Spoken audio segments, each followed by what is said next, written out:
So you know we're doing a 10-minute university. That I don't need to tell you. Everybody's arriving right now. Okay. So what I'm interested in is the relationship between mindfulness and organizational culture. Not now, by the way, when I just moved some things on my screen, does it block you? Do you see? Does the screen stay the same? Perfect. Okay. So because I want to see your faces, I'm interested in mindfulness in relation to organizational culture. As you may know, it's often considered on its own as a practice. But since the beginning, I've been interested in whether mindfulness really is well used when it's used for ourselves or is used for caring for others. And how does that relate to the culture we create in organizations, or if we're doing consulting or internal consulting, how can we affect that culture and what's mindfulness got to do with it? So research on mindfulness in organizations has focused mainly on the way it can be used to relieve stress for people and thereby improve their performance. Anybody aware of that research and you've seen that? So that's been contested by people who have called that McMindfulness, saying, wait a minute, you're not supposed to use mindfulness to make it, make more homogenized work people so that they'll do the bidding of people better. That's not the point of it. But that has been its focus mainly. And as you know, if you're a consultant, who pays the bill, right? The organization pays the bill. So it's really natural that what we would do as consultants would be what we think the organization wants. And is there sometimes a gap between what we think they want and what they might really want, or what they think they would do better wanting? So we get into this whole tangle with that. So what I've been interested in is, does mindfulness help us create healthy organizational cultures that really nourish people and help people be connected with one another? And then also the question comes up, so what really does create an organization's culture? And what's mindfulness got to do with that?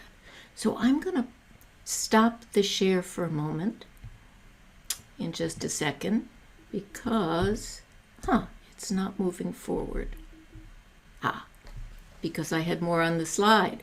So what I would say about culture is, what is it? It's how we are, how people feel when they're with us, plus what we've all studied about being the rituals and the norms and the unwritten codes, right, that go on in an organization. And so mindfulness, I feel, is being really present with oneself, with the moment, with others, really able to connect. And what happens if leaders are able to really be there? That's what I've been exploring. So I want to take a moment, now's when I pause the slides, to let us fully arrive.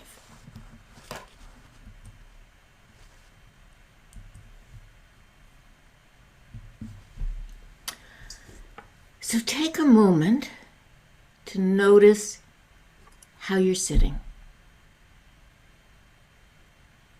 And is there some way that you might sit that lets you breathe really easily? Not like you think there's a right way, but yeah, I see somebody moving their arms, other people are shifting a little. You know how, your body knows how to be comfortable when we attend to ourselves. So find a way to sit that lets you feel your natural height,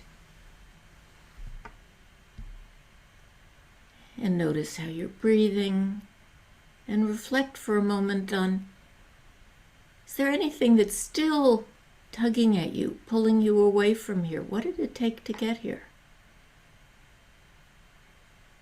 What did you have to move through, get past, to be here?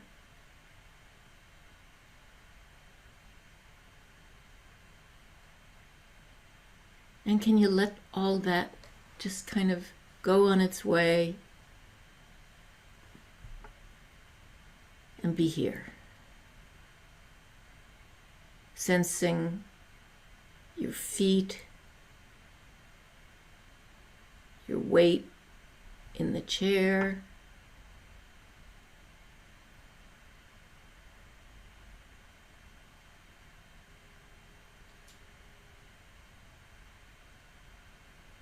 and notice the rhythm of your breathing.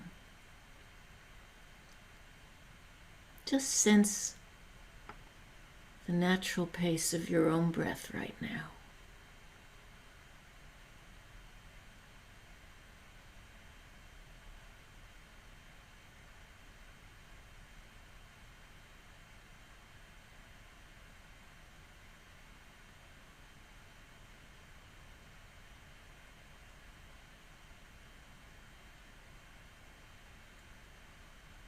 And are there any sounds you hear?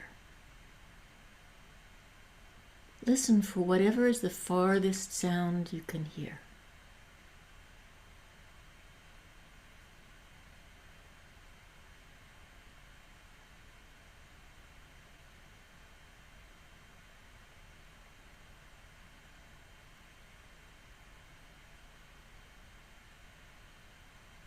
And if your eyes are closed, let them open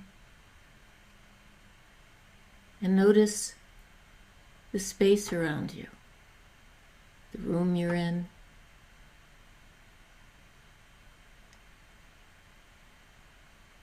Each of us here on the screen.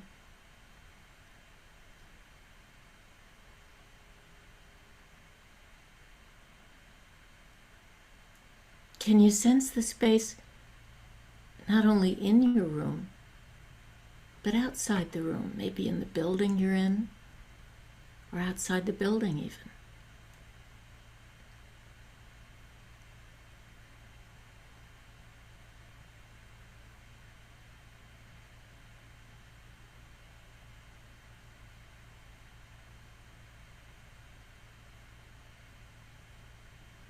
Can you sense the presence of people out there in your community or city?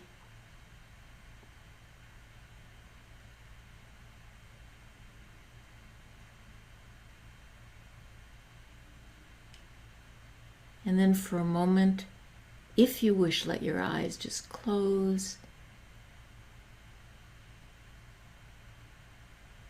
and sense yourself. Your feet on the floor that connect you with the earth, the weight in the chair,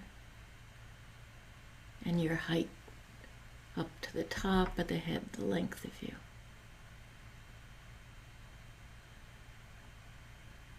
And connect with your wish for being here with us right now.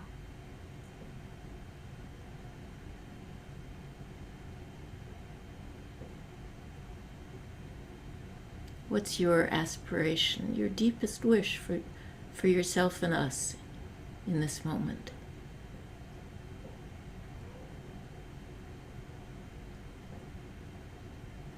And I'm going to sound this gong, which actually came from Tibet, I'm told, and just let it wash away any thoughts you'd like to let go of, and then we'll come back and think again.